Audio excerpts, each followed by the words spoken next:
Good evening students, कैसे हैं आप लोग। चलिए बेटा, आज का लेक्चर हमारे लिए बहुत इंपॉर्टेंट है।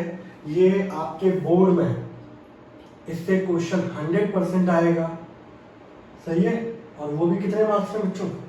6 मार्क्स में। तो ये इतना इंपॉर्टेंट टॉपिक है बच्चों हमारा, ठीक है। तो डिटरमिनेंट का क्वेश्चन बच्चों ये आप यहाँ पे क्या है, system of linear equations using inverse of a matrix. चलिए इससे बात करते हैं बच्चों हम लोग। यहाँ पर आप लोगों को बच्चों इक्वेशंस आप लोगों ने पढ़ी होंगी। जैसे मान लीजिए फॉर एग्जांपल एक इक्वेशन लिखिए 2x + 3y = 5 और दूसरी इक्वेशन लिखिए 3x - 4y = 12। आप लोग ये वाली इक्वेशंस जो है linear equations, pair of linear equations in two variable, ये आप लोग क्लास 10 में पढ़ा है आप लोगों ने। इसको सॉल्व करने के वहाँ पे जो बच्चों हमारे पास मेथड थे, पहला वाला मेथड था बच्चों हमारा कौन सा, दैट इज ग्राफिकल मेथड, ठीक है। दूसरा मेथड था एल्जेब्रिक, जहां पे हम लोग बच्चों सब्स्टिट्यूशन, ठीक है, एलिमिनेशन, और एक और मेथड था बच्चों हमारे पास दैट इज 4th नंबर का क्रॉस मल्टीप्लिकेशन, ठीक है। ये बच्चों हम लोग 4 मेथड थे, इनसे हम लोग क्या करते थे, एक्स और वाई की वैल्यू फाइंड आउट करते थे। लेकिन अब क्लास 12 में हमारे पास एक 5वां मेथड आता है, वो है बच्चों यूजिंग मैट्रिक्स एंड डिटरमिनेंट। हम लोग मैट्रिक्स और डिटरमिनेंट दोनों का यूज करके यहाँ पे वेरिएबल्स की वैल्यू फाइंड आउट करेंगे एक्स और वाई की, ठीक है। तो यहाँ पर आप लोग जानते हैं बच्चों कि यहाँ पर अगर आप लोग आगे देखा होगा आप लोगों ने कि हम लोग क्लास 10th में जब इनको सॉल्व करते थे तो वहाँ हम लोग कोफिशिएंट के साथ एक रिश्ता था। वहाँ लाइनों में 3 कंडीशन बनती थी बच्चों। या तो लाइन आपकी कैसी होती थी, इंटरसेक्टिंग, यूनिक सॉल्यूशन होता था बच्चों यहाँ पर, ठीक है। यहाँ पे लाइन क्या करती थी बच्चों, इंटरसेक्ट करती थी। उसकी जो कंडीशन थी बच्चों वो थी a1/a2 is not equals to b1/b2।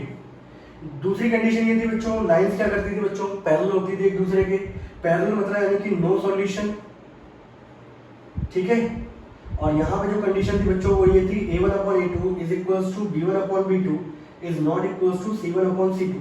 a b c यहाँ पे कोफिशिएंट होते थे वहां पर, ठीक है। और तीसरी कंडीशन थी बच्चों कोइंसाइड करती थी, एक के ऊपर दूसरी वाली लाइन क्या करती थी बच्चों, कोइंसाइड ईच अदर। जब कोइंसाइड करती थी तो वहां कंडीशन क्या थी बच्चों, a1/a2 is equals to b1/b2 is equals to c1/c2। और इसमें इनफाइनाइट नंबर ऑफ सॉल्यूशन आते थे बच्चों, ठीक है। यहाँ एक भी सॉल्यूशन नहीं आता था, यहाँ पे यूनिक सॉल्यूशन था। इसमें लाइन क्या करती थी बच्चों, इंटरसेक्ट ईच अदर, यही था कंडीशन। तो भाई यहाँ पर हम लोगों ने देखा था कि क्लास 10th के अंदर हम लोगों ने 3 मेथड पढ़े थे। यहाँ पर ये 4 मेथड थे हमारे पास जिनसे हम लोग एक्स और वाई की वैल्यूज निकालते थे। लेकिन बेटा हर समय पॉसिबल नहीं होता था कि सॉल्यूशंस निकले। तो जहाँ पर एक्स और वाई की हमारे वैल्यू निकलती थी, सॉल्यूशन निकलते थे, इंटरसेक्टिंग पॉइंट निकलते थे, उसको बोलते थे बच्चों हम लोग सिस्टम कैसा बोलते थे, कंसिस्टेंट, जहाँ हमें सॉल्यूशन मिलते थे।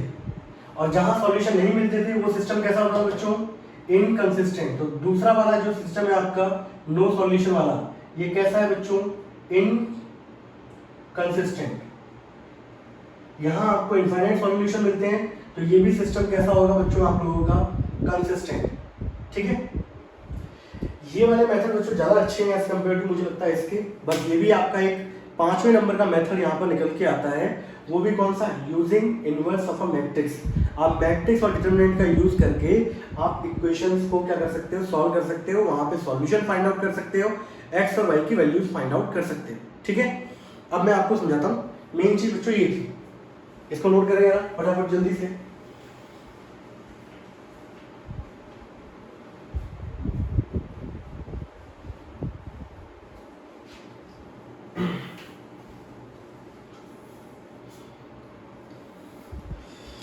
ठीक है भाई, तो भाई कंसिस्टेंट कब कहलाता है, जब आपको सॉल्यूशन मिलता था, ठीक है। और इनकंसिस्टेंट जब आपको सॉल्यूशन नहीं मिलता था। अब यहाँ भी वही कंडीशन है, आपके एनसीईआरटी में क्वेश्चन दे रखे बच्चों एक्सरसाइज 4.6 में कि whether these are solution of, इनका ये सिस्टम कैसा होगा, कंसिस्टेंट होगा कि इनकंसिस्टेंट होगा, वहां चेक करना है। तो पहली चीज तो बच्चों ये दिखाता हूँ कि आप लोगों को जब भी इक्वेशन दी जाएगी तो उसको लिखना कैसे है, ठीक है। तो जब भी इक्वेशन दी जाएगी तो आप लोगों को क्या करना है, आपको मैट्रिक्स वाली फॉर्म यूज करनी है, क्योंकि यहाँ पे हम लोग मैट्रिक्स और डिटरमिनेंट का यूज करके क्या करते हैं, इक्वेशन को फाइंड करते हैं। तो यहाँ पे जैसे इक्वल में जो भी दे रखा होगा आप उसको इस तरीके से कॉलम मैट्रिक्स में लिखेंगे। थोड़ा सा लॉजिकल तरीका, कुछ भी नहीं है। यहाँ पर आप एक मैट्रिक्स लिखोगे जिसके अंदर वेरिएबल्स आएंगे x और y, और यहाँ जो आप मैट्रिक्स लिखोगे बच्चों वो यहाँ पर क्या होता है x और y के कोफिशिएंट होते हैं। यहाँ x का कोफिशिएंट बच्चों क्या है 2, यहाँ कितना है भाई 3, यहाँ कितना है 3, यहाँ कितना है बच्चों -4। तो आपको इक्वेशन इस तरीके से दी जाएंगी और आप उसे मैट्रिक्स फॉर्म में इस तरीके से लिखेंगे। ठीक है, थोड़ा लॉजिकल तरीके से लिखा है। आप यहाँ पे आपको पता है कि मैट्रिक्स का मल्टीप्लिकेशन कैसे होता है, पहली रो पहला कॉलम, जब मैं इसको मल्टीप्लाई करूंगा तो 2x प्लस 3 इंटू वाई ये आएगा इक्वल्स टू में क्या आ जाएगा 5। Second row first column 3 into X 3x minus का 4y इज इक्वल्स टू क्या हो जाएगा 12। तो हमें कभी भी कोई भी इक्वेशन दी जाएगी बच्चों तो उसको पहले लिखना आना चाहिए। फिर हम लोग क्या करते हैं बच्चों, इस वाली मैट्रिक्स को नाम दे देते हैं बच्चों a। ठीक है, ये वेरिएबल वाली मैट्रिक्स को नाम देते हैं बच्चों x, और यहाँ पे जो इक्वल मैट्रिक्स लिखी रहती है उसको नाम देते हैं बच्चों b। ठीक है, ये कोई स्टैंडर्ड नहीं है बट एक तरीके से कुछ ना कुछ नाम देना जरूरी था। तो इससे क्या है बच्चों के दिमाग में रहता है कि भाई b वाली मैट्रिक्स कौन सी होगी, उस तरफ की जो कांस्टेंट नंबर लिखे रहते हैं वो वाली। a वाली मैट्रिक्स कौन सी होगी, जो यहाँ पे वेरिएबल्स को हटा के जो कोफिशिएंट लिखते हैं वो होती है a। x कौन सी होती है बच्चों y, x और y ये वाली जिसमें वेरिएबल्स होते हैं। अब बच्चों हमारा काम क्या होता है, हमें निकालनी होती है बच्चों वेरिएबल्स की वैल्यू, यानी कि x की वैल्यू निकालनी है।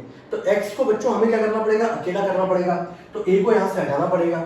अब यहाँ से डिवाइड तो होता नहीं है मैट्रिक्स के अंदर, तो हम लोग बच्चों यहाँ पर क्या करते हैं, हम लोग यहाँ पर मैं आपको पूरा एक डिटेल बताता हूँ सॉल्यूशन, क्वेश्चन में तो मैं डायरेक्ट करता हूँ वहाँ पर।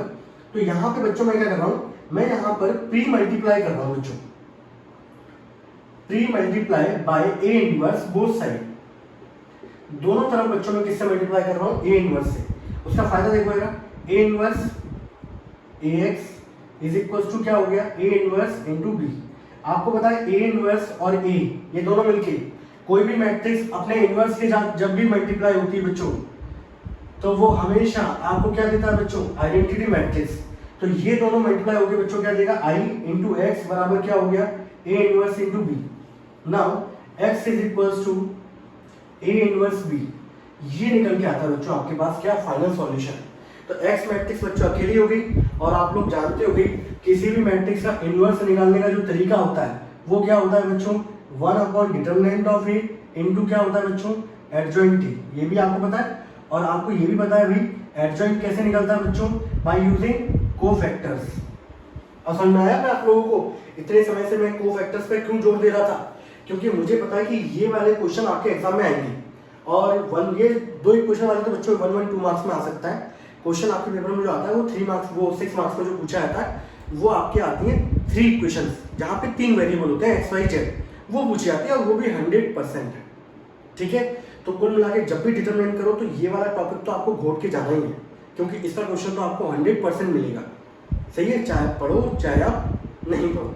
ठीक है, इसलिए मैं आप लोगों को इतना जोर दे रहा था ए इनवर्स पे, एडजॉइंट पे, कोफैक्टर पे, क्योंकि मुझे पता था कि ये कंडीशंस यहाँ यूज होनी है। समझ में आया? तो आप लोगों को पहली बात तो ये पता होनी चाहिए कि भाई किसी भी इक्वेशंस को आप मैट्रिक्स फॉर्म में कैसे लिखोगे।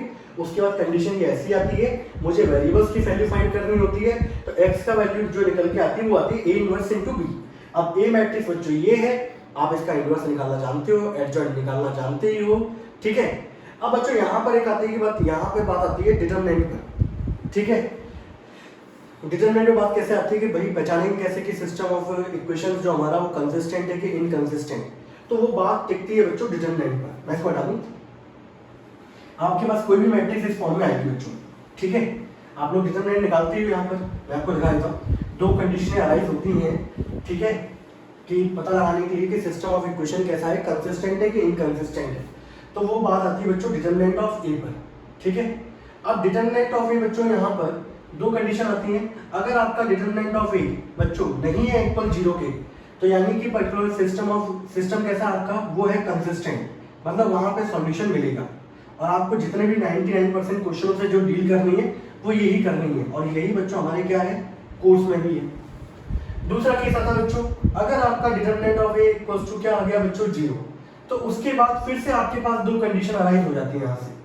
ठीक है, आप कह नहीं सकते कि आपका सिस्टम कैसा होगा, कंसिस्टेंट है कि इनकंसिस्टेंट है, तो आप उसके लिए आप लोगों को क्या निकालना पड़ेगा बच्चों, एडजॉइंट ए का मल्टीप्लिकेशन करना पड़ेगा बी के साथ, और अगर बच्चों वो नॉट इक्वल्स टू 0 आ जाता है तो सिस्टम कैसा होता है बच्चों, इनकंसिस्टेंट। थोड़ा सा वियर्ड मेथड है, मुझे तो वही वाले पहले वाले पसंद आते हैं, ठीक है।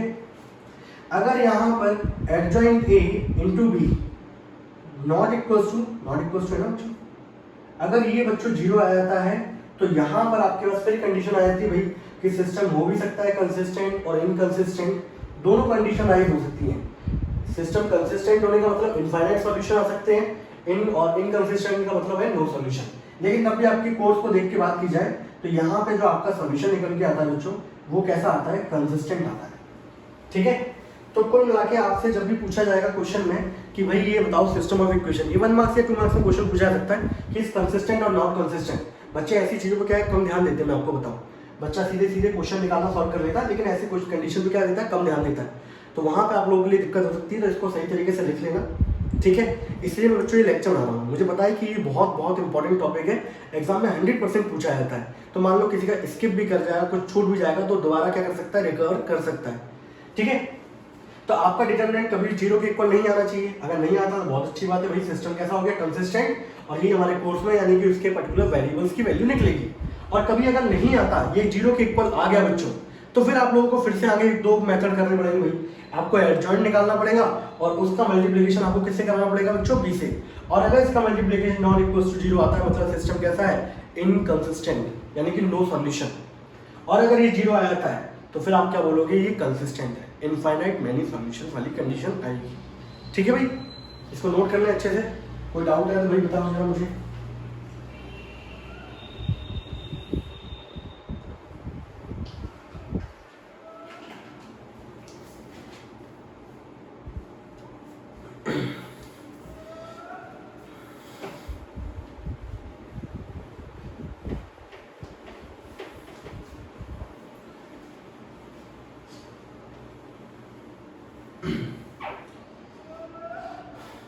ठीक है भाई। अब देखो बच्चों, मैं शुरुआत में एक एक दो क्वेश्चन ले रहा हूँ, सिंपल वाले, ठीक है। एक आध क्वेश्चन वो ले लूँगा जिसमें डिटरमिनेंट 0 आ रहा होगा, बाकी जितने भी क्वेश्चन मैं छोड़ रहा हूँ वो आप लोगों को करने हैं। Are you getting my point? Question number बच्चों 4.6, ठीक है। क्वेश्चन नंबर 4.6 का है हमारा, एक मिनट बच्चों, वेट अ मिनट, हाँ भाई ठीक है, दिख गया, थोड़ा जूम कर लें इसको, हाँ भाई। एक्सरसाइज 4.6 क्वेश्चन नंबर फर्स्ट, ठीक है भाई। सबको डालो बच्चों, चैप्टर पता ही आप लोगों को डिटरमिनेंट चल रहा है और बोर्ड एग्जाम में बहुत इंपॉर्टेंट टॉपिक है, पूछा जाता है।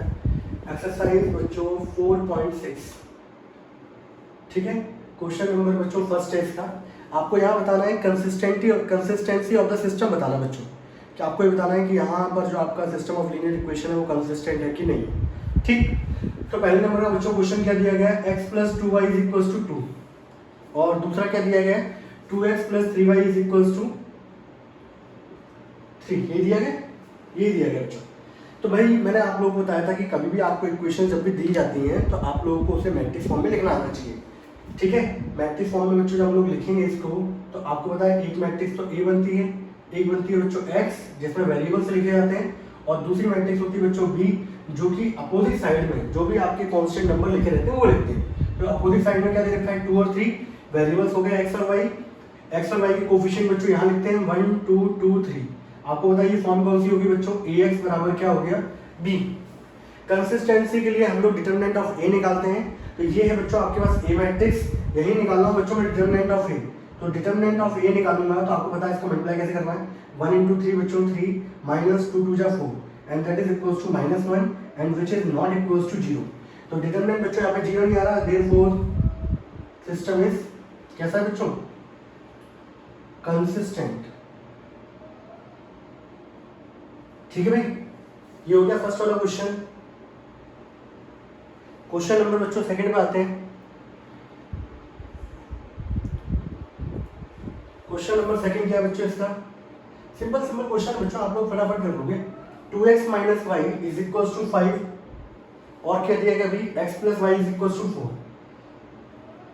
तो आप क्या लिखोगे, the above system of linear equation can be written in the form of, आपको पता है यहाँ पर x से कोफिशिएंट आएंगे बच्चों 2 - 1 1 1, यहाँ क्या आता है बच्चों, वेरिएबल्स x और y, और तीसरे नंबर पे क्या आता है बच्चों, अपोजिट साइड में जो कांस्टेंट नंबर दे रखे होते हैं वो आता है। आपको यहाँ पे वही पता चल गया कि भाई ये आपके पास जो है ए मैट्रिक्स है। आपको कंसिस्टेंसी कंसिस्टेंसी के लिए डिटरमिनेंट ऑफ ए निकालना होता है, और डिटरमिनेंट ऑफ ए बच्चों ये तो 2/2 है, तो 2 × 1 2 माइनस इसका मल्टीप्लाई करोगे बच्चों -1 एंड 2 + 1 बच्चों कितना हो गया, that is equals to 3 and which is not equals to 0। तो यहाँ डिटरमिनेंट 0 के इक्वल नहीं आ रहा, देयरफॉर सिस्टम कैसा है बच्चों, दैट इज कंसिस्टेंट। सिस्टम कैसा है बच्चों, consistent. Are you getting my point? ये तो बच्चों 2/2 के थे, ठीक है। यहाँ पे आपको 2 वेरिएबल दे रखे थे, अब हम लोग 3 वेरिएबल्स पे काम करना चालू करेंगे। नोट कर लो इसको जल्दी से।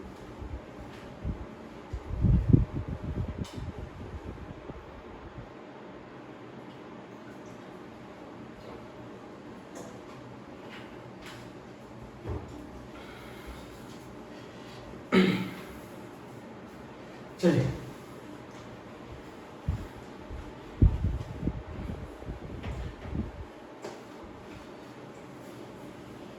अब 3/3 लेते हैं। जो क्वेश्चन बच्चों छोड़ दो, मैं वो आप लोगों को ट्राई करना है, ठीक है। एक पैटर्न आया तो उस पैटर्न को समझ के आप लोग क्वेश्चन कर सकते हैं, और यही कंडीशन होती है आगे की, यस और no.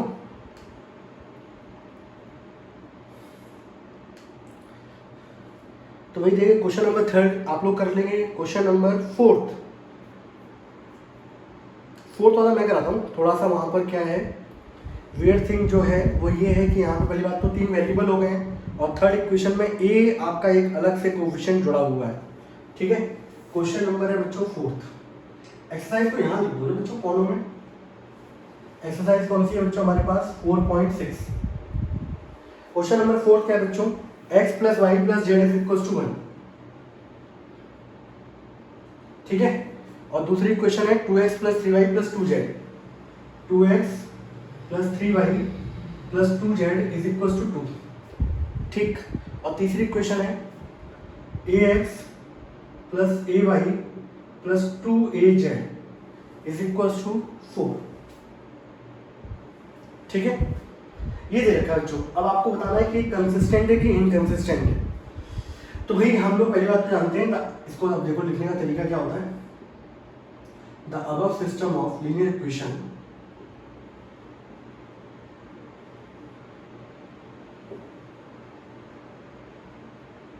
Can be written as, कैसे लिखेंगे बच्चों, आपको पता है यहाँ पर क्या आना चाहिए, कोएफिशिएंट, उसके बाद वेरिएबल वाली मैट्रिक्स, उसके बाद कांस्टेंट, अपोजिट साइड में जो नंबर है वो वाली मैट्रिक्स आएगी। तो भाई यहाँ पे कांस्टेंट देख लो भाई क्या क्या है, कोएफिशिएंट क्या है 1 1 1, अगले वाले में क्या है बच्चों 2 3 2, उसके अगले वाले में क्या है a और 2a। यहाँ पर देख लो वेरिएबल क्या है बच्चों x y z, और यहाँ क्या है बच्चों 1 2 एंड 4, ठीक है। अब यहाँ पे अगर आप देखा जाए तो आपके पास ये है बच्चों ए मैट्रिक्स, ठीक है। तो मैंने यहाँ पे लिख दिया भाई मेरे पास जो मैट्रिक्स है ए वो ये है बच्चों 1 2a 1 3a 1 2 and 2a। Solve करना है बच्चों, डिटरमिनेंट क्या आएगा, ठीक है। जब सॉल्व करूंगा 1 के अलाउंग तो 3 2 जा 6 माइनस का 2a, फिर इस वाले क्या आएंगे आप -1, क्योंकि आपको पता है डायगोनल वाले होते हैं वहाँ पर नेगेटिव आता है डायमंड वाली पोजीशन पे, ये -1, इसके अलाउंग देख लो 2 2 जा 4a माइनस का 2a, तीसरा वाला 1 होगा बच्चों, उसके साथ क्या आएगा 2a - 3a। तो इसको सॉल्व करने में बच्चों कितना आ गया 4a, 4 में से 2 गया 2 माइनस का 2a और 2 - 3 दैट इज -a। तो यहाँ पे जो रिजल्ट आ रहा बच्चों वो आ रहा है a। अब आप ये बताओ यहाँ क्वेश्चन में कोई स्पेसिफिकेशन तो दिया नहीं गया है कि भाई a यहाँ पर क्या है, तो कल वो a 0 भी हो सकता है। तो थोड़ा सा आपको लॉजिकल खुद सोचना था भाई। अगर यहाँ पे सपोज करो डिटरमिनेंट ऑफ a जो आया है वो a आया है आपका, अगर a की वैल्यू अगर 0 हो गई तो इस इक्वेशन में अगर आप देख रहे होगे यहाँ पर तीनों में कॉमन क्या है बच्चों a, अगर आप a कॉमन निकाल लोगे तो ये इक्वेशन एग्जिस्ट कर पाएगी क्या? यहाँ ये 3 वेरिएबल में रही क्या, 3 वेरिएबल का मतलब है 3 इक्वेशन दी जाए, अगर a की वैल्यू 0 होगी तो ये इक्वेशन ही हट जाएगी, और यहाँ पे ये हट गई तो फिर इक्वेशन ही नहीं बची। तो कुल मिला के यहाँ पे इक्वेशन एग्जिस्ट करेगी, और एग्जिस्ट करेगी तो डिटरमिनेंट ऑफ a, तो a की वैल्यू भी एग्जिस्ट करेगी। अगर a एग्जिस्ट कर रहा है मतलब डिटरमिनेंट ऑफ a भी होगा, तो इसका मतलब है कि a की वैल्यू 0 के इक्वल नहीं है। Therefore system is consistent. ठीक है, तो इसमें थोड़ा सा ये था कि आपको अपना लॉजिकल ब्रेन जो है उसको यूज़ करना था, और कुछ नहीं था इस क्वेश्चन के अंदर। ठीक है, अब सर अब तुम बोल रहे हो सर एक आध क्वेश्चन ऐसा ले लो जिसमें जीरो का आ रहा हो इक्वल, तो क्वेश्चन नंबर 5 ले लेते हैं बच्चों। इसमें कोई डाउट किसी बच्चे को? ठीक है, इसको नोट कर लिया बच्चों, स्क्रीनशॉट ले लो फटाफट।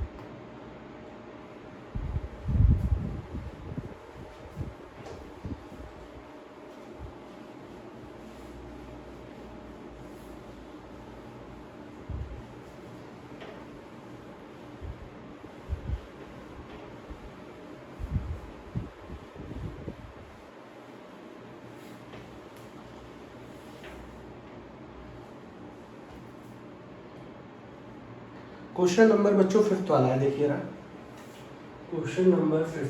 ठीक है, क्या दे रखा है भाई क्वेश्चन नंबर 5 में? देखिए जरा हम लोग, क्वेश्चन नंबर 5 में दे रखा है 3x - y - 2z। 3x - y - 2z बराबर क्या दे रखा है बच्चों? 2। उसके बाद क्या दिया है? 2y - z = -1।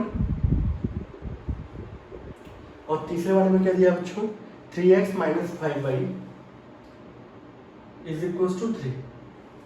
ठीक है भाई, अब बच्चों ये देखो है ना, मैंने यहाँ पर देखो है ना, आप लोग जब भी आपको यहाँ पर दो वेरिएबल दिए गए, एक्स वाला वेरिएबल नहीं है, तो जो वेरिएबल नहीं हो वहाँ पर उसका कोफिशिएंट क्या कर दिया ना? 0। लेकिन लिखना बच्चों जरूर, तो 0x लिख दिया, यहाँ z नहीं था बच्चों, मैंने 0z लिख दिया। ठीक है, आप जब इसका सॉल्यूशन करोगे तो सबसे पहले the above system of linear equation can be written in the form of ax = b।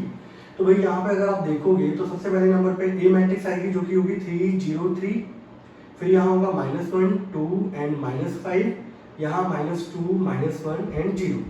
यहाँ दूसरी मैट्रिक्स आएगी बच्चों x y z, ये वेरिएबल्स आएंगे आपके, और इक्वल्स टू में आपको बताया कि जो नंबर दे रखे होते हैं 2 -1 एंड 3, ये आ गए।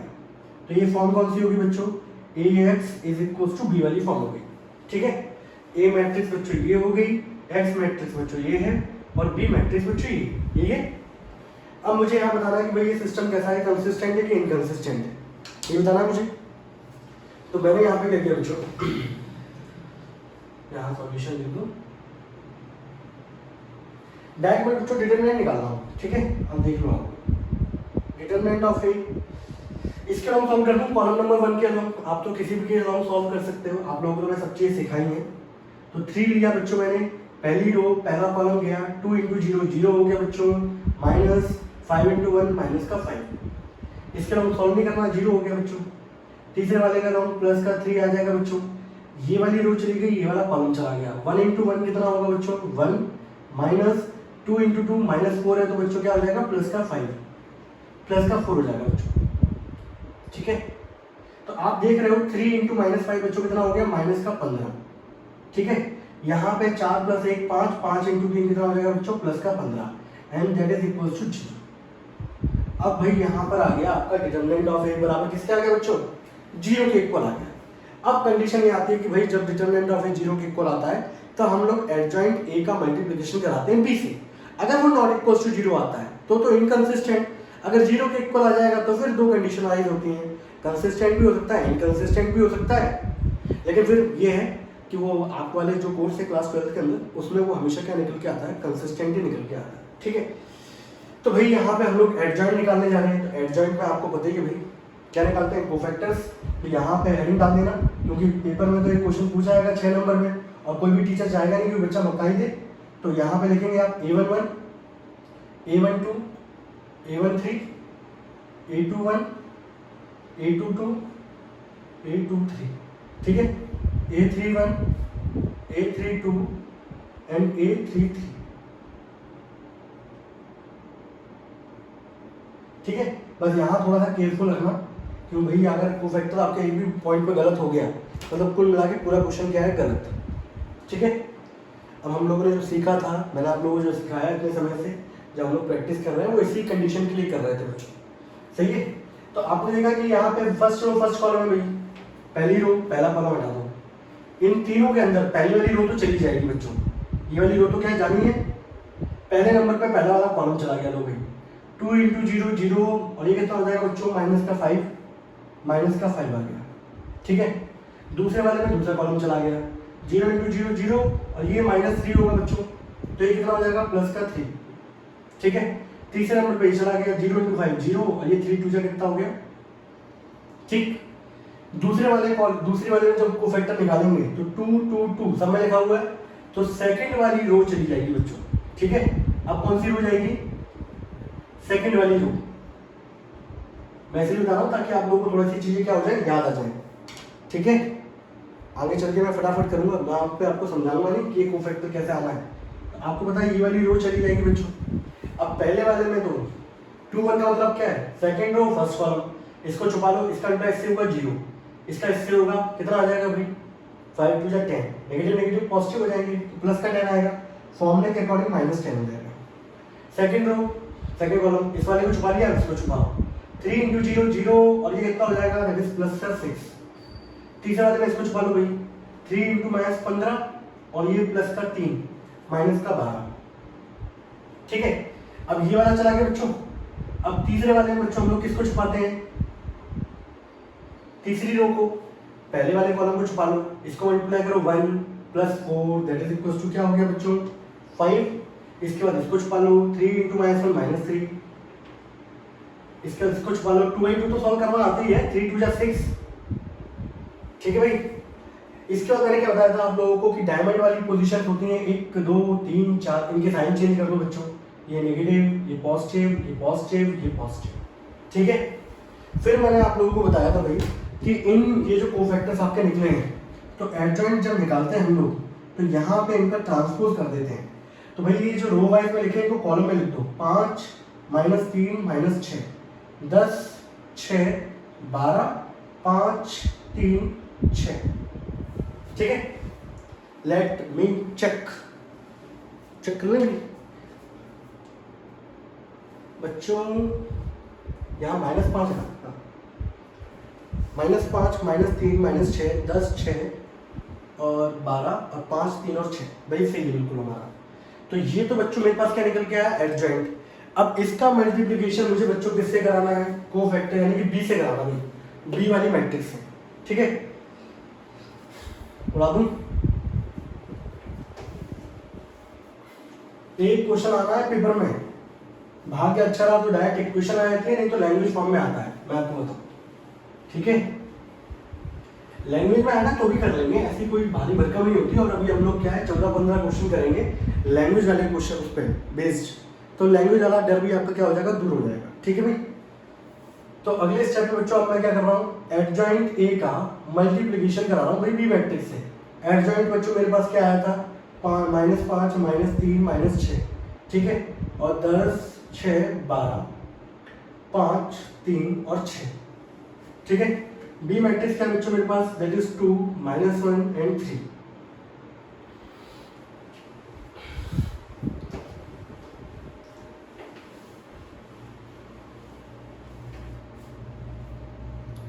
अब भाई मल्टीप्लिकेशन आप लोगों को पता ही भाई, मुझे सिखाने की जरूरत है नहीं, इतने समय से करते आ रहे हैं। पहली रो पहला column -5 into 2 -10 10 into -10 5 into 3 15। Second row first column -3 into 2 -6 6 into -1 -6 3 into 3 बच्चों कितना हो गया 9 -6 का मल्टीप्लाई 2 से करोगे -12, यहाँ करोगे -12 और यहाँ करोगे तो ये कितना हो जाएगा 18। ठीक है भाई, ये आ रहा है, ये है एडजॉइंट ए इंटू बी। तो भाई मैंने जब इसको सॉल्व किया तो ये मुझे मिल रहा है 10 और 10 20 हो गए बच्चों, ये -5 आ गया, 6 6 12 हो गए बच्चों, ये -3 आ गया, और ये 12 12 24 हो गए, ये कितना आ गया बच्चों -6। और यानी कि इनका मल्टीप्लिकेशन करने में बच्चों ये आ रहा है, and that is not equals to 0। तो यहाँ पर आपका एडजॉइंट ए इंटू बी जो है वो नॉट इक्वल्स टू 0 आ रहा है। और जब ये कंडीशन आती है तो सिस्टम कैसा होता है, सिस्टम इज इनकंसिस्टेंट। ठीक है, तो कल को आप नहीं कह सकते कि सर आपने ये वाला क्वेश्चन निकाला जिसमें 3 वेरिएबल्स दे रखे हो, वहां पे डिटरमिनेंट ऑफ ए 0 आ रहा हो। तो ये तरीका था बस सिखाने के लिए है। तो आपके केस में 2 ही कंडीशन आएंगी, या तो डिटरमिनेंट 0 के इक्वल आएगा या तो नहीं आएगा।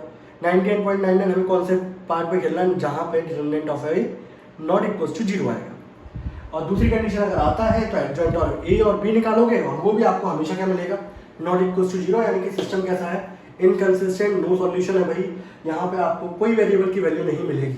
ओके, नोट कर लो भाई।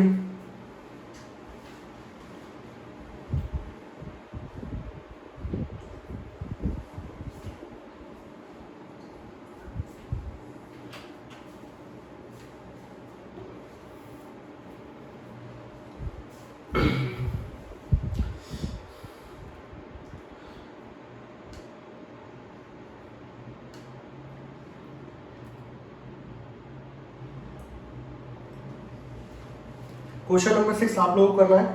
क्वेश्चन नंबर 7, यहाँ से एक तरीके से जर्नी क्या होती है, बिगिन। ठीक है, शुरुआत में पहले 2x2 के क्वेश्चन है, 2 वेरिएबल्स वाले क्वेश्चन है। तो एक दो क्वेश्चन मैं करा रहा हूँ 2x2 का, उसके बाद 3x3 वाले क्वेश्चन करने हैं, और 3x3 वाला एक भी क्वेश्चन छोड़ना नहीं किसी को भी, मुझे सभी के नोट्स चाहिए होंगे, समझ रहे हैं आप लोग। तो भाई क्वेश्चन नंबर 7 है आप लोगों का, देखते हैं भाई। क्वेश्चन नंबर 7 बच्चों क्या दिया गया आप लोगों को, यहाँ पे आपको सिस्टम को सॉल्व करना है system of linear equation using matrix method. ठीक है, इक्वेशन क्या है, 5x + 2y = 4, और दूसरी क्या है बच्चों, 7x + 3y = 5। ठीक है, ये दिया गया है, आपको सॉल्व करना है, यानी कि x और y की क्या निकालनी है बच्चों, वैल्यू निकालनी है। मैं एक क्वेश्चन बता रहा हूँ, आपके पेपर में एक क्वेश्चन आएगा, उसको करने का जो तरीका होगा वो कैसा होगा। ठीक है, आप जब सॉल्व करेंगे तो आप यहाँ लिखेंगे the above system of linear equation can be written as ax = b। अब भाई यहाँ पर जो a होगा वो क्या होगा बच्चों, 5, 7, 2 एंड 3। x क्या होगा, वेरिएबल x और y, और ये b मैट्रिक्स क्या है बच्चों, दैट इज 4 एंड 5।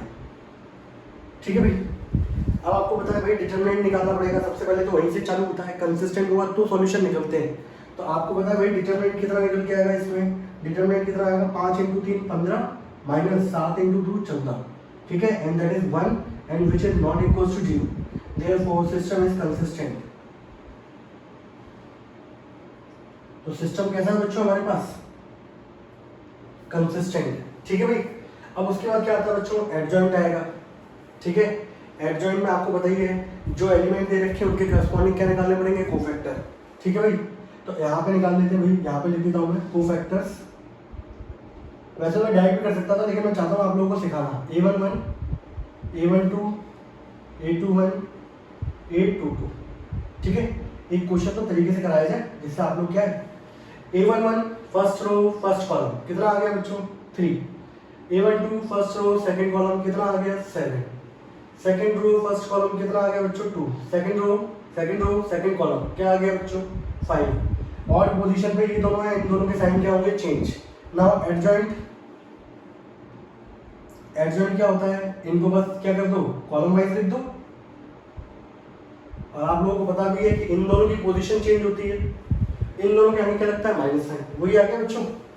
ठीक है, डिटरमिनेंट आ ही चुका है आप लोगों के पास, तो A इनवर्स क्या होता है बच्चों, 1 डिटरमिनेंट ऑफ A इनटू क्या होता है बच्चों, एडजॉइंट A। तो भाई 1 डिटरमिनेंट ऑफ A की वैल्यू 1 है, एडजॉइंट की वैल्यू बच्चों कितनी है, 3 - 7 - 2 एंड 5। ठीक है, तो भाई इसके बाद जो लास्ट स्टेप है, इतना नोट कर लो पहले तो आप अच्छे से।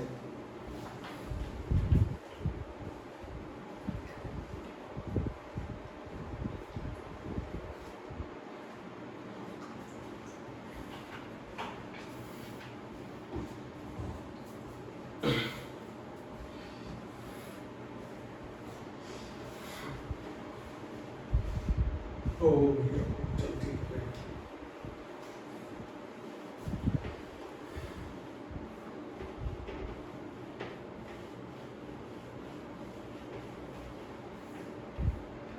आपको पता है भाई Ax बराबर क्या होता है बच्चों, B। x बराबर क्या निकल के आता है, A इनवर्स इंटू B। तो भाई x की जो वैल्यू है a इनवर्स वो कितना आया बच्चों 3 - 7 -2 एंड 5। बी मैट्रिक्स है बच्चों वो क्या थी 4 एंड 5। ठीक है 1 था यहाँ पे तो बाहर 1 को लिख रहे हैं तो कोई मतलब तो है नहीं। अब यहाँ पर x की वैल्यू जो निकल के आएगी पहली रो पहला कॉलम यही होता है, फर्स्ट रो फर्स्ट कॉलम से मल्टीप्लाई होगा। तो 3 का मतलब बच्चों 4 से वो 12 हो गया, -2 × 5 कितना हो गया बच्चों 10। उसके बाद -7 × 4 -28 एंड 5 × 5 बच्चों कितना हो गया 25। तो भाई इसको सॉल्व करने में कितना आ गया 2 और ये कितना आ गया बच्चों -3। ठीक है भाई कोई दिक्कत और कोई परेशानी। एक्स मैट्रिक्स जो थी बच्चों वो थी आपके पास x और y। ठीक है बराबर कितना आया 2 और -3। तो आपको पता है दो मैट्रिक्स का इक्वल होती है बच्चों, तो आपकी यहाँ से वैल्यू जो निकल के आई वो आई x बराबर क्या आया बच्चों 2 एंड y बराबर बच्चों क्या आया -3। ये बच्चों इसका आपका क्या निकल आया आंसर। और अगर आपको चेक करना हो कि भाई आपका आंसर सही है कि नहीं तो इन वैल्यू को उठा के इस इक्वेशन के अंदर पुट कर लो। 2 पुट करना 5 × 10, 3 पुट करोगे -6, 10 - 6 = 4 और दोनों इक्वेशन क्या कर रही होगी बच्चों सेटिस्फाई, यानी कि आपका जो सॉल्यूशन निकला है वो बिल्कुल क्या है सही है। और ये पैटर्न है बच्चों करने का। अभी हम लोगों ने 2 वेरिएबल काम किया है और मेन हमें जो काम करना है वो 3 वेरिएबल करना है। ठीक है नोट कर लो इसको भाई।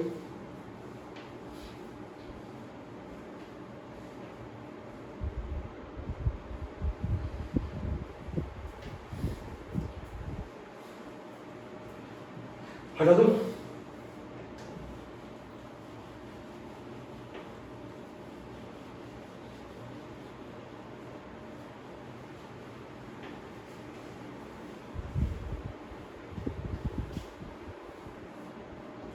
अगला क्वेश्चन बच्चों 8th वाला, इसको मैं करा देता हूँ आप लोगों को। कराऊँ कि आप लोग कर लोगे? मेरे ख्याल से आप लोग कर ही लोगे अब तो। चलो कहते तो करा ही देता हूँ तो भाई। एक और करा देता हूँ 2/2। क्या कह रहा है बच्चों 2x - y बराबर है -2। ठीक है एंड 3x + 4y बराबर क्या है बच्चों 3। देखो चेक 3 है। तो भाई यहाँ पे देखो ना सॉल्यूशन जो हम लोग करेंगे तो आप लोगों को बताइए the above solution can be written in the form of ax = b। यहाँ लिखा भाई 2 3 -1 एंड 4 कोफिशिएंट लिखने होते हैं। अगले वाले में क्या आते हैं वेरिएबल्स आते हैं। इक्वल्स टू में क्या आता है बच्चों जो कांस्टेंट नंबर दे रखे होते हैं वो आते हैं। तो ये हो गया सिस्टम ax बराबर क्या हो गया बच्चों b। बाद में x बराबर क्या निकल के आता है a इनवर्स × b ये आता है। आप अपने अब ये है मैट्रिक्स बच्चों ए, सबसे पहले यहाँ पे क्या निकाल लो डिटरमिनेंट ऑफ ए निकाल लो। 2 का मल्टीप्लाई 4 से होगा बच्चों 8 -3 का मल्टीप्लाई इससे होगा बच्चों -3 और यहाँ पर बीच में फॉर्मूले का माइनस साइन आता है। 8 + 3 बच्चों कितना हो गया that is 11 and which is not equal to 0। Therefore system is consistent. System कैसा निकलेगा बच्चों कंसिस्टेंट। अब आपके यानी कि सॉल्यूशन निकल रहे होंगे। ठीक है अब सॉल्यूशन निकल रहे होंगे तो मैं तो इसको देखो डायरेक्ट कर रहा हूँ। ठीक है क्योंकि क्वेश्चन में करा चुका हूँ आप लोगों को, पैटर्न आपको पता ही चल गया कैसे करना है। एडजेंट आपको निकालना आता ही है, मैं डायरेक्ट निकाल रहा हूँ बट पेपर में ऐसे नहीं करते हमारे। ठीक है पेपर में आपको बताइए यहाँ पर उन लोगों को भरोसा नहीं भाई। क्यों बोलते सर आपने ऐसे किया था हम भी करके आगे, हमारी क्या गलती है। कोफैक्टर्स ये लिखेंगे, यहाँ लिखा A11, यहाँ लिखा A12, यहाँ लिखा A21, यहाँ लिखा A22। ठीक है भाई A11 कितना आ जाएगा बच्चों 4 सही है। ये कितना आ जाएगा बच्चों 2, ये कितना आ जाएगा -3 और ये कितना आ जाएगा बच्चों दैट इज +1 ये आ जाएंगे। अब इनका एडजॉइंट निकाल दो भाई। एडजॉइंट क्या आएगा भाई 4 1 ये कितना आ रहा है बच्चों ये आ रहा है -3 और ये कितना आ रहा है बच्चों दैट इज +1।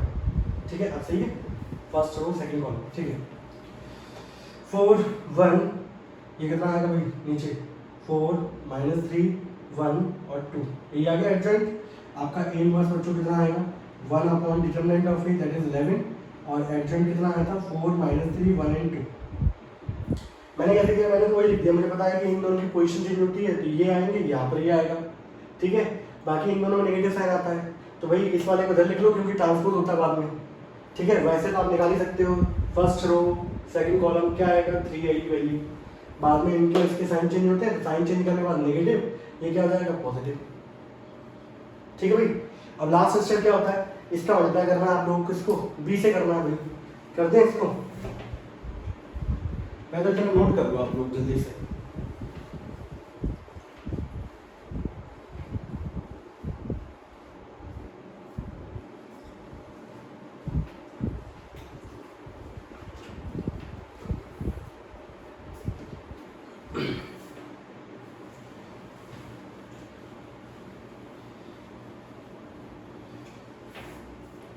बी वाली मैट्रिक्स के कंपोनेंट क्या थे, -2 और 3, ठीक है।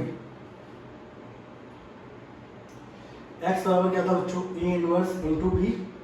ए इनवर्स की वैल्यू क्या थी बच्चों, 1/11। एडजॉइंट क्या मेरे पास आया था 4 -3 1 एंड 2। बी मैट्रिक्स बच्चों मेरे पास क्या थी, -2 एंड 3, ठीक है। लेट मी चेक, बिल्कुल सही है। मल्टीप्लाई करो, इसको तो हमेशा बाहर ही रखना है बच्चों। आप यहाँ मल्टीप्लाई करोगे तो पहली रो पहला कॉलम, 4 का मल्टीप्लाई -2 से होगा बच्चों -8, 1 का मल्टीप्लाई 3 से होगा बच्चों, दैट इज +3। इसका मल्टीप्लाई से करो कितना आएगा 6, इसका मल्टीप्लाई से करोगे प्लस का 6, ये जाएगा। बोलो यस और नो, बोलो भाई आएगा कि नहीं आएगा, आएगा भैया। तो यहाँ पे आप देख रहे होगे भाई 1/11, ये आ जाएगा -5 और ये आ गया बच्चों 12। आपको पता है कि ये मैट्रिक्स है और कोई भी कांस्टेंट जब भी मल्टीप्लाई में दे रखा हो तो दोनों से होता है।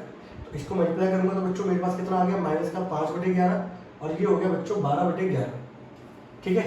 ये था भाई x, तो x बराबर हो गया -5/11 एंड 12/11। आपको पता है कि x मैट्रिक्स जो होती है वो वेरिएबल वाली होती है भाई। ये हो गया x और y, तो आपको यहाँ से रिजल्ट निकल के आ गया, x बराबर हो गया -5/11 एंड y बराबर हो गया बच्चों 12/11। और ये आपका क्या निकल के आ गया बच्चों, इसका आंसर। और आपको चेक करना हो तो इनको उठा के इक्वेशन के अंदर क्या कर लेना बच्चों, पुट, तो आप चेक भी कर सकोगे भाई कि आपका आंसर सही है कि गलत है, ठीक है भाई। 9th वाला क्वेश्चन आप लोग कर लेंगे, 10th भी आपका 2/2 है तो वो भी आपको ही करना है। क्वेश्चन नंबर 11 से हम लोग आते हैं बच्चों। क्वेश्चन नंबर 11 जो है वो 3/3 का दे रखा है, ठीक है। चलो हटा दो इसको, तरीके से नोट करते चलना। पहली बात तो ये पता होना चाहिए कि कंसिस्टेंट सिस्टम का होता है जब determinant of A is not equal to 0। अगर आ जाए 0 तो दो कंडीशन कौन कौन सी होती है वो भी पता होनी चाहिए, ठीक है। एडजॉइंट ए इंटू बी निकालते हैं और वो नॉट इक्वल टू 0 आता है तो सिस्टम कैसा होता है, इनकंसिस्टेंट। अगर 0 आ जाए तो वहाँ पे दोनों चांसेस बने रहते हैं, लेकिन हमारे कोर्स में जो है वो कंसिस्टेंट सिस्टम निकलता है, ठीक है। उसके बाद सॉल्यूशन करने का तरीका ये है। अब आते हैं मेन जो है वो है 3/3। ये आना चाहिए भाई, बाद में तो मेन होता है कि लैंग्वेज पढ़ के आपको इक्वेशन लानी होती है, तो इक्वेशन भी वेरिएबल की फॉर्म में आ जाएंगी आप लोगों की, 3 इक्वेशंस। बहुत ही शानदार क्वेश्चन आएंगे अब हमारे, ठीक है। तो क्वेश्चन नंबर 11 से हम लोग चालू कर रहे हैं बच्चों, थोड़ा सा इसको जूम किया जाए, हाँ भाई, ठीक है। क्वेश्चन नंबर 11 है, 3/3 का बच्चों। लो भाई यहाँ लिख दें, इक्वेशन क्या है बच्चों, 2x + y + z is equal to 1, और यहाँ दिया है बच्चों x - 2y - z is equal to 3/2, और तीसरा दिया गया है 3y - z is equal to 3y - 5z बराबर दिया है बच्चों 9। तो इसमें बच्चों x नहीं है तो x की जगह बच्चों लिख लेते हैं 0, ठीक है। अब जब हम लोग सॉल्यूशन लिखते हैं भाई तो सबसे पहला स्टेप क्या होगा बच्चों हमारा, the above system of linear equation can be written in the form of ax = b। अब a क्या होगा बच्चों, 2 1 0 1 - 2 3 एंड 1 - 1 - 5। वेरिएबल यहाँ पर है x y z is equal to b क्या है बच्चों, 1 3/2 एंड 9, ठीक है। ये कौन सी फॉर्म निकल के आ गई, ax बराबर b एंड नाउ x बराबर क्या निकल के आता है बच्चों, a इनवर्स इंटू बी आता है, यही आता है। इसके बाद का स्टेप क्या होगा बच्चों, आपके पास ये मेन है। अब यहाँ पे आपको a इनवर्स निकालना है, तो भाई ये है मैट्रिक्स आपकी a, यहाँ लिख लेता हूँ बच्चों बड़े बड़े अक्षरों में। a बराबर क्या निकल के आया मेरे पास, 2 - 1 0 1 - 2 3 एंड 1 - 1 एंड -5, ठीक है भाई। सबसे पहले निकालना भाई डिटरमिनेंट। आप लोग डिटरमिनेंट बाद में निकाल सकते हैं, ऐसा कुछ नहीं है, चलो पहले निकाल लेते हैं। लो भाई फर्स्ट वाले कॉलम के अक्रॉस निकाल लेता हूँ, 2 लिखा, 2 के सामने वाली रो, 2 के सामने वाला कॉलम, 2 × 5 कितना हो जाएगा बच्चों 10, और माइनस माइनस क्या हो जाएगा प्लस का 3। ठीक है, यहाँ पे डायमंड वाली पोजीशन पे है, इसका साइन क्या होगा बच्चों चेंज। 1 के अक्रॉस वाली लाइन चलेगी, कॉलम चला गया। 1 इंटू माइनस 5 क्या होगा बच्चों माइनस का 5, माइनस का यहाँ कितना आ जाएगा बच्चों 3। 10 3 13, 13 इंटू 2 कितना हो जाएगा बच्चों 26, और ये कितना हो जाएगा बच्चों माइनस का 8 and which is equals to 18 8 26। तो डिटरमिनेंट ऑफ ए बच्चों ये आ गया which is not equals to 0। System कैसा होगा कंसिस्टेंट। नाउ अगले स्टेप में ये आ गया बच्चों यस और नो। नोट करिए यहाँ तक पहले तो फटाफट जल्दी से।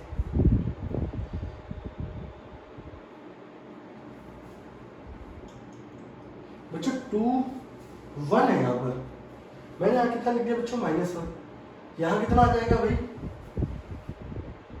-1। ये कितना हो जाएगा प्लस का 8, ये कितना हो जाएगा 26 और 8 34। ठीक है, देयरफॉर सिस्टम इज, ऐसी बच्चों गलती भी होगी ना तो भी क्या हो जाएगा गलत माना जाएगा क्वेश्चन। तो थोड़ा सा ध्यान रखें, हम तो अब वीडियो बना रहे हैं तो सामने तो कुछ है नहीं, कोई बता सके गलती गलती कहाँ जा रही है। ठीक है, तभी थोड़ा केयरफुल तरीके से रखेंगे इसको और चीज़। ठीक है, और कहीं तो गलती नहीं है।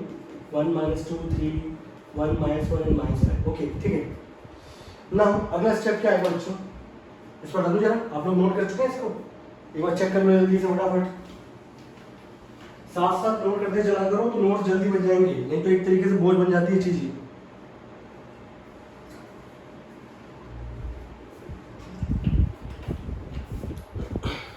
ठीक है भाई, अगले स्टेप में बच्चों, अगले स्टेप में क्या करना है हम लोगों को, इसको हटा दो जरा।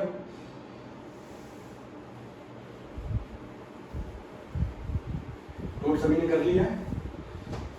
डिटरमिनेंट ऑफ ये आ गया बच्चों। अब मुझे यहाँ पे निकालना बच्चों कोफैक्टर। ठीक है, तो अगले स्टेप में मैंने हेडिंग क्या डाली है कोफैक्टर्स। यही मेन है इसका। कोफैक्टर्स में यहाँ आएगा बच्चों A11 A12 A13 A21 A22 A23 A31 A32 A33।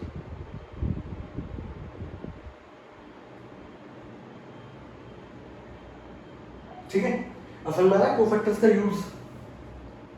तो भाई कोफैक्टर में आप लोग जब निकालेंगे तो आपको पता ही है, मैंने आपको बता रखा है कैसे चलना है। पहले जब हम लोग तीनों कोफैक्टर निकालेंगे तो सब में 1 1 1 दे रखा है, यानी पहली रो को हटा दो, बिल्कुल भूल जाओ। सही है, अब आपको नीचे वाली 2 रो पे काम करना है। पहले वाले कॉलम को छुपा लो, इसका उल्टा ऐसे करोगे कितना आ जाएगा 10 और +3 कितना हो जाएगा 13। ठीक है, आप चाहे तो मैं इसको ऐसे कर दूं तो और अच्छा आपको लगे, आई थिंक प्रेजेंटेशन का तरीका होता है। दूसरे वाले में इसको छुपा दो भाई, इसका उल्टा ऐसे करोगे -5। तीसरे वाले में इसको छुपा दो 3। ठीक है, ये हो गया। अब ये वाला चला गया बच्चों। अब कौन सा छुपाना है आप लोगों को, कॉलम नंबर सेकंड रो छुपानी है। ठीक है, अब पहली रो और थर्ड रो में काम चलेगा, सेकंड रो के तरीके से भूल ही जाओ आप। समझ रहे हो, मैं ऐसे जल्दी जल्दी कैसे निकालता हूँ, मैं इस वाली रो को भूल ही जाता हूँ, फिर मैं मुझे पता है इस वाले में इसको छुपा लो, इनका मल्टीप्लाई कर दूँ, इस वाले में इसको छुपा लो, इनका मल्टीप्लाई कर दो। इसको छुपा लिया मैंने, 1 का मल्टीप्लाई -5 से हुआ -5, इसे करोगे कितना आएगा -8। इसको छुपा लोगे 2 × 5 -10, 0 का मल्टीप्लाई 0 से हो गया। इस वाले में इसको छुपा लो 2 × 3 6 -0 दैट इज 6। ठीक है, अब आपको पता है कि भाई दूसरी वाली रो को हटा दो, अब तीसरी वाली रो को छुपाना है। ठीक है, अब इन दोनों में काम चलेगा। तो पहले वाले column third row first column इसको छुपाओ, 1 × -1 -1, और ये कितना होगा that is +2, -1 + 2 that is equals to +1। इस वाले को छुपा लो 2 × -1 -2, और ये -1 बच्चों कितना हो गया -3।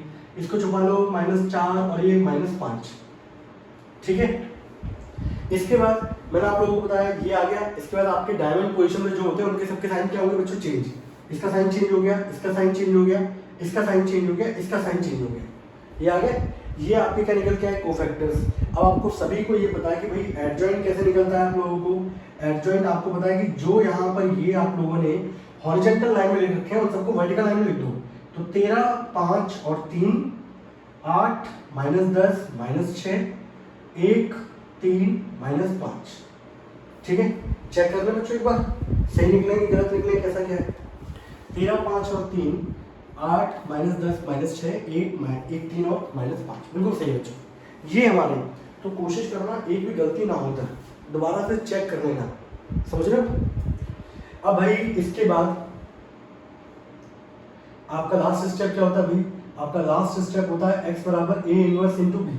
ठीक है, अच्छा एक चीज मैंने लिखी नहीं यहाँ पर, चले a इनवर्स तो लिख दे भाई। a इनवर्स क्या है आपके पास, a इनवर्स कितना होता है, तो सभी बच्चों को पता है भाई कि a इनवर्स जो होता है वो होता है sir 1 determinant of a into में क्या होता है बच्चों, एडजॉइंट a, यही होता है। एंड 1 डिटरमिनेंट ऑफ a कितना आया था बच्चों, 34। एडजॉइंट मेरे पास कितना आया है, 13, 5, 3, 8 माइनस 10 माइनस 6 एंड 1 3 और माइनस 5। ये बच्चों मेरे पास क्या निकल के आ गया, a इनवर्स। ठीक है, एंड लास्ट स्टेप क्या होता है बच्चों, x की वैल्यू फाइंड करना। x बराबर क्या होता है, a इनवर्स इंटू b। तो x बराबर a इनवर्स की वैल्यू बच्चों थी 1/34, 13, 5, 3, 8 माइनस 10 माइनस 6 1 3 और ये माइनस 5। ठीक है, बी मैट्रिक्स क्या थी बच्चों, देख लो फटाफट, बी मैट्रिक्स क्या थी हमारे पास, वो थी 1 3/2 और 9। ठीक है, तरीका समझ में आ रहा है कैसे करना है आप लोगों को। वो कितना था भाई, 1 3/2 और 9। लो भाई, बी मैट्रिक्स आपके पास क्या थी बच्चों, 1 3/2 और 9। ठीक है, मैं सामने सामने कर रहा हूँ। तो भाई ये जो आपको रेसिप्रोकल में दे रखा होता है डिटरमिनेंट, इसको तो छेड़ो मत, आपको इसको मल्टीप्लाई करना है, पहली रो पहला कॉलम, आपको पता है पहली रो पहला कॉलम और कोई कॉलम है नहीं, तो 13 का मल्टीप्लाई 1 से करो बच्चों, कितना आ गया 13। 8 का मल्टीप्लाई इससे करोगे 3/2 से, 15 8 120 होता है, 12 आ जाएगा बच्चों। 1 का मल्टीप्लाई 9 से करोगे 9 आएगा। ठीक है, अब सेकंड रो फर्स्ट कॉलम, 5 × 1 5 हो गया, माइनस 10 × 1.5 बच्चों कितना हो जाएगा, माइनस का 15। ठीक है, 3 × 9 बच्चों कितना हो गया 27। 3 × 1 3 माइनस 6 × 3/2 कितना हो जाएगा, 15 6 90 9 हो गया। यहाँ पे कितना हो जाएगा, माइनस का 45, ये हो जाएगा। अब लास्ट स्टेप क्या होगा बच्चों, 1/34, इसको सॉल्व कर लिया। जब सॉल्व करेंगे तो 12 और 9 21, 21 और 13 कितना हो जाएगा 34। यहाँ 5 माइनस 15 माइनस 10 और माइनस 10 और ये कितना हो जाएगा बच्चों 17। यहाँ माइनस 6 और ये कितना हो जाएगा भाई, ऐसे देख लो 45 और 9, अच्छा हाँ माइनस 6 और ये कितना हो जाएगा बच्चों 51।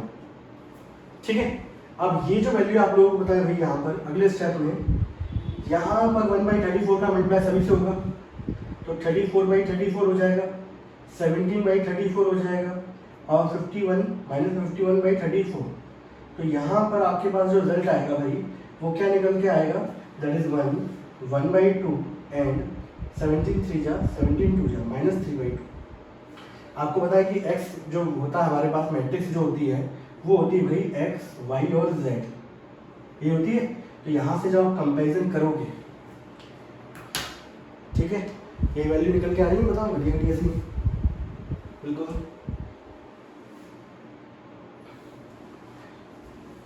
तो यहाँ से भाई आपको पता है x बराबर 1 y बराबर 1/2 z बराबर कितना हो गया, x बराबर 1 y बराबर 1/2 एंड z बराबर हो गया बच्चों माइनस का 3/2।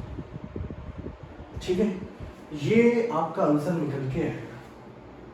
ठीक है, तो भाई मैंने आपको एक क्वेश्चन कराया है 3/3 का, बाकी क्वेश्चंस आप लोग खुद ट्राई करो या मैं और कराऊँ, आप लोग बताओ मुझे।